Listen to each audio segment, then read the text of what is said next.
Siminalayi Fubara. In business, fear as Genco threatens shutdown over unpaid 4 trillion naira debt. On the foreign scene, Russia envoy says Putin open to Ukraine peace deal. And in sports, Africa's largest school chess tournament to launch in Lagos. Hello and welcome to all our viewers in Nigeria and around the world to News Express on Global Television, coming to you live from the nation's capital, Abuja. I am Queen Agaba. A quick reminder that Global Television is on DSTV channel 365, on Star Times channel 276, and free to air on Nigecomsat. You can also download the Global TV Nigeria mobile app for Android and iOS devices to keep track of our broadcast. The People's Democratic Party Governors Forum has expressed solidarity with suspended Rivers State Governor Siminalayi Fubara amid his ongoing ordeal, including his suspension and the declaration of a state of emergency. The governors who met in Ibadan, Oyo State, urged the federal government to address the alarming insecurity across the country. Ramsey Enoch Agbo has details. It is a convergence of state executives under the platform of the People's Democratic Party, and they have converged on Nigeria's southwest political capital, Ibadan, to deliberate on how best to reposition the nation's major opposition party ahead of future elections.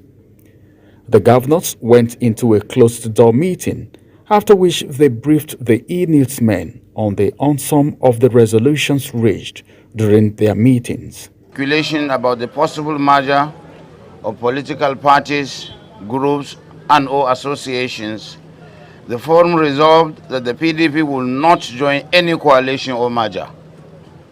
However, the PDP, as a major opposition party, welcomes any party, persons, or groups that are willing to join it with a view to wresting power and enthroning good leadership in 2027. In addition, the People's Democratic Party (PDP) governors addressed issues relating to the smooth running of its party, while it also lamented what it termed the worsening security situation in parts of the country, calling on the federal government to look into the matter and check the needless loss of innocent lives. The forum finds alarming the worsening security situation in the country, as evidenced in parts of the country, especially Borno, Plateau, Katsina, and Edo states. The forum calls for the review and reordering of priorities and strategies, including adopting a bottom-up template that guarantees the subnationals to constitute an effective line of defense against security breaches. Present at the meeting were host Governor Sheyi Makinde, Governor of Bauchi State, Bala Mohammed, Peter Mba of Enugu State, Agbu Kefat of Taraba State, Dauda Lawal of Zamfara State, amongst others, while governors of Delta and Akwa Ibom states were represented by their deputies. Ramsey Enoch Agbo reporting for Global TV News.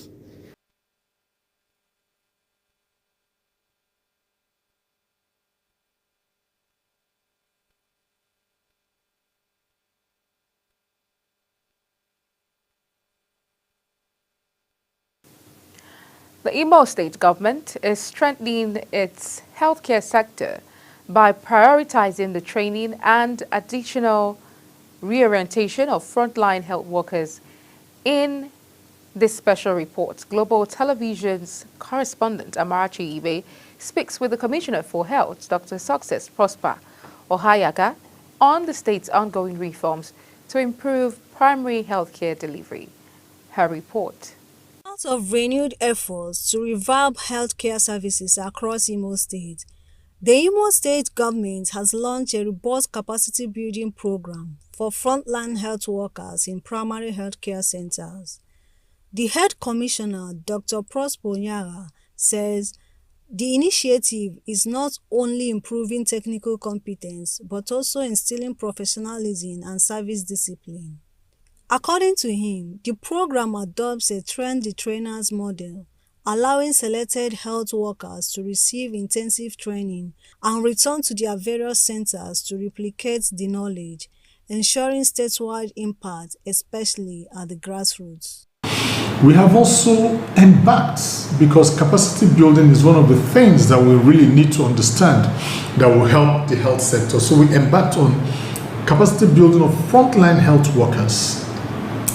This capacity building is not just for those who will be there, there will also be cascade capacity building. Those who have attended capacity building will go back to their health centers and do that. Beyond technical skills, the initiative also targets behavioral issues. Dr. Onyeagha revealed that in the past, some health workers were seen engaging in inappropriate conduct, such as selling groundnuts during official hours. He emphasized that the government is addressing these challenges through continuous training, effective monitoring, and a renewed sense of accountability within the sector. Changed the attitudinal behavior towards health care. In the past, when you go to some primary health centers, you see health workers selling granules and everything. But today, health workers are health workers for what they are in Imo State.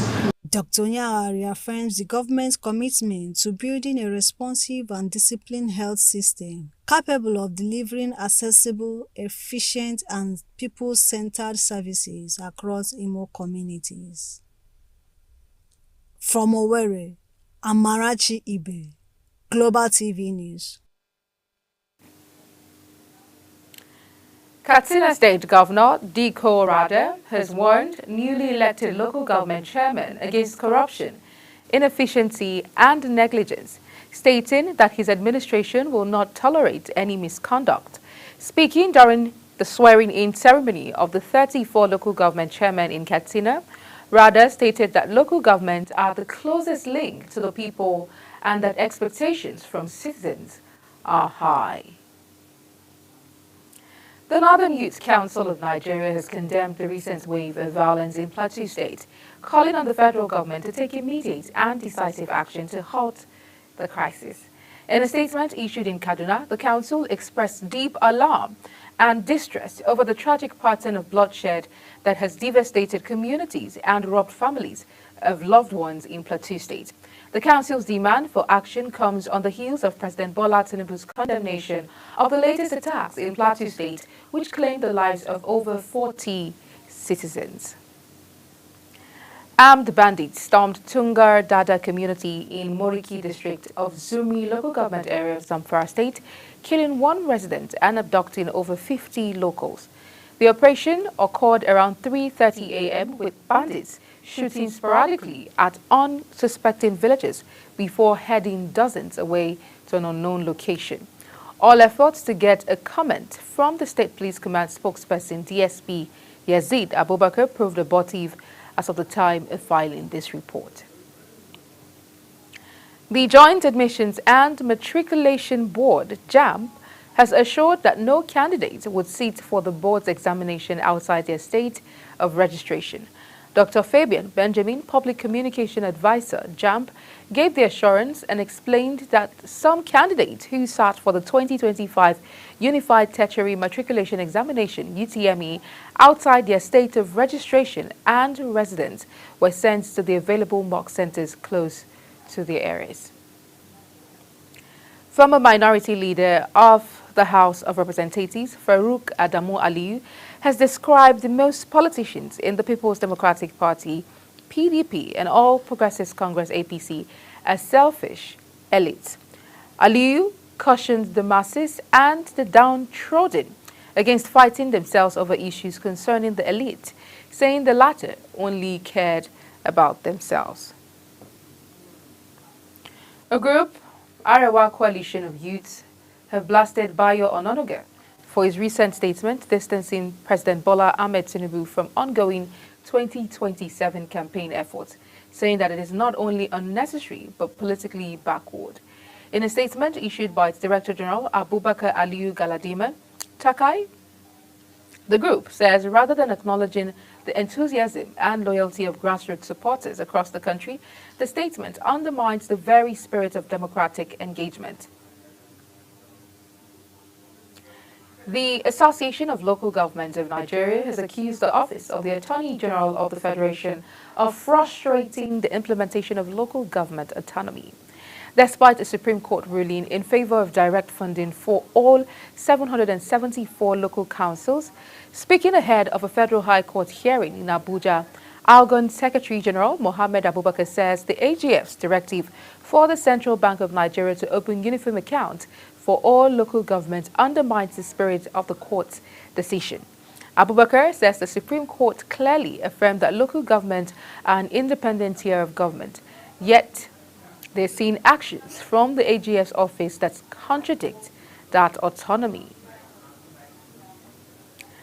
The All Progressives Congress, APC, and the People's Democratic Party, PDP, in Sokoto State have engaged in a war of words over performance of Governor Ahmed Aliyu 2 years into his tenure.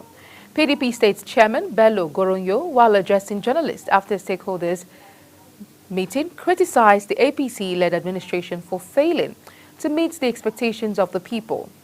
Goronyo says that they left office, governance in Sokoto has deteriorated, businesses demolished instead of supported, and jobs disappearing, and insecurity,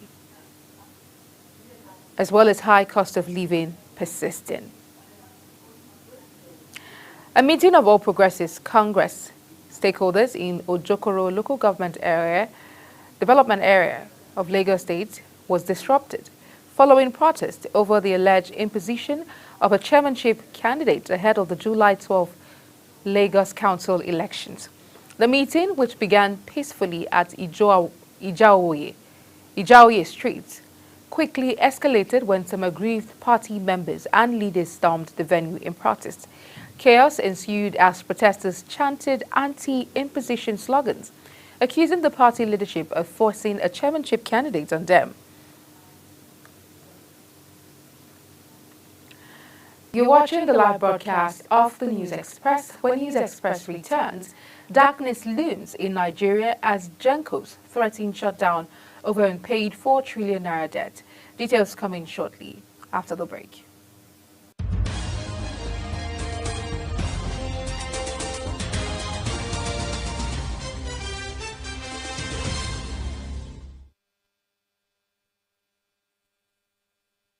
Do you know that global television can be watched in Nigeria and all over the world? Download the Global TV Nigerian mobile app for Android and iOS devices to watch global television real-time from around the world. What are you waiting for? Start downloading and stay connected to global television.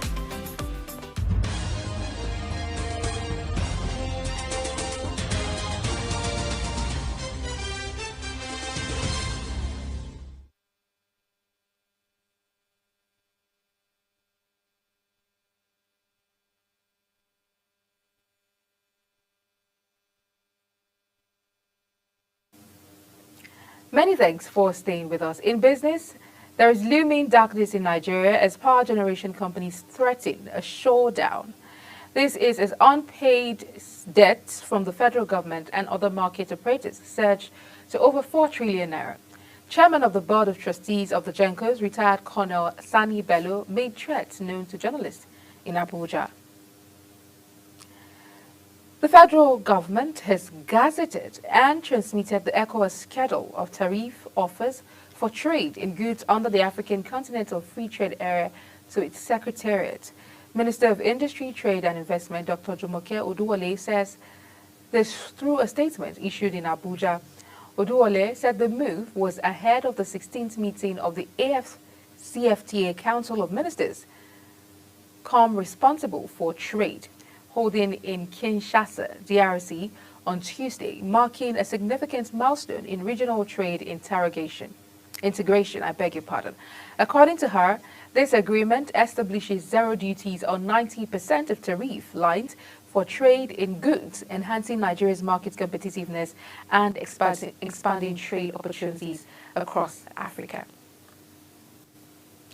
Fitch Ratings says Nigeria's external debt service is projected to rise to $5.2 billion this year, highlighting growing pressure on public finances despite ongoing economic reforms. The credit rating agency disclosed this in its latest rating action commentary published, in which it upgraded Nigeria's long-term foreign currency issuer default rating to B from B- with a stable outlook.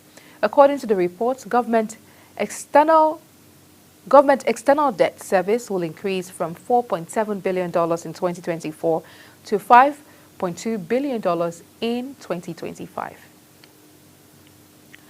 On the foreign scene, Hamas is reviewing a new ceasefire proposal from Israel and will respond as soon as possible, as the movement spokesperson Sami Abu Zuri says the request to disarm Hamas is not acceptable to hear. At least 17 Palestinians have been killed and 69 wounded in Israeli attacks across Gaza in the past 24 hours, according to the enclave's health ministry. United States Special Envoy Steve Witkoff says Russian President Vladimir Putin is open to a permanent peace deal with Ukraine. President Donald Trump's envoy made the claim in an interview following a compelling talk with Putin in St. Petersburg last week. However, Russian Foreign Minister Sergei Lavrov warned that agreeing terms on a deal is not easy, while Ukraine and its European allies have called on Washington not to be deceived by Moscow's delay tactics regarding a ceasefire. South Africa has appointed a special envoy to the U.S. in an effort to ease tensions between the two countries, which have worsened since Donald Trump's return as president. President Cyril Ramaphosa announced Mckinsey Jonas's selection, adding that he will be entrusted with advancing South Africa's diplomatic trade and bilateral priorities. Jonas, a former deputy finance minister, made headlines when he made corruption allegations against a wealthy family linked to former President Jacob Zuma. In sports, the first ever Chess Masters tournament, scheduled to take place in Lagos, will bring together over 500 young players from over 100 schools for Africa's largest school chess tournament, competing for more than 5 million naira in prize money. The inaugural Chess Masters tournament is open to primary school children aged between 6 and 11 years across Lagos who are eager to challenge themselves, think critically, and compete at the highest level. More than just a competition, Chess Masters is believed to be the launchpad for a bold new vision, a Pan-African movement leveraging chess as a tool for education, empowerment, and leadership development. Quadri Aruna began his 2025 International Table Tennis Federation ITTF World Cup campaign with a gritty 3-1 win over Benin's Abdelkadir Salifo in one of the headline matches on day one of the tournament, Macau. The tie, a rematch of the ITTF African Cup encounter, was filled with momentum shift as both players showed flashes of why they're among the continent's finest. Aruna, however, held his nerve at critical moments, fending off a comeback from Salifo to grab the victory. The Nigerian, ranked 20th in the world, had to dig deep, especially in the fourth game, where Salifo led 8-6 before Aruna rallied back to close out the tie. The win sets Aruna on a firm footing as he looks to advance from the group stage in this revamped World Cup format. The Nigeria Boxing Federation has announced the adoption of the newly approved World Boxing Weight categories for the forthcoming 22nd National Sports Festival scheduled to be held in Abeokuta, Ogun State. In a competition advisory issued to all concerned stakeholders, the Federation clarified that as an affiliate of the IOC-recognized World Boxing, it is bound by the statutes and regulations of the International Federation. The clarification comes after several state coaches, including Niger State boxing head coach Ismail Raji, expressed confusion over which weight categories will be used for the sports festival after presenting the two differing categories in a message directed to Secretary General Olalekan Fasesi. As we end the Global News Express, let's take a recap of our top stories. The People's Democratic Party Governors Forum has expressed solidarity with suspended Rivers State Governor Siminalayi Fubara amid his ongoing ordeal, including his suspension and the declaration of a state of emergency. There is looming darkness in Nigeria as power generation companies threaten a showdown. On the foreign scene, United States Special Envoy Steve Witkoff says Russian President Vladimir Putin is open to a permanent peace deal with Ukraine. And in sports, the first ever Chess Masters tournament scheduled to take place in Lagos will bring together over 500 young players from over 100 schools for Africa's largest school chess tournament, competing for more than 5 million naira in prize money. And that's it on Global TV News Express. A quick reminder that Global TV is on DSTV channel 365, on StarTimes channel 276, and free to air on Nigeriansat. Kindly follow us across all social media platforms using @Global TV NG and other handles now showing on your screen. You can download the Global TV Nigeria mobile app for Android and iOS devices to keep track of our broadcast. I'm Queen Agaba. Thank you for watching, and see you again.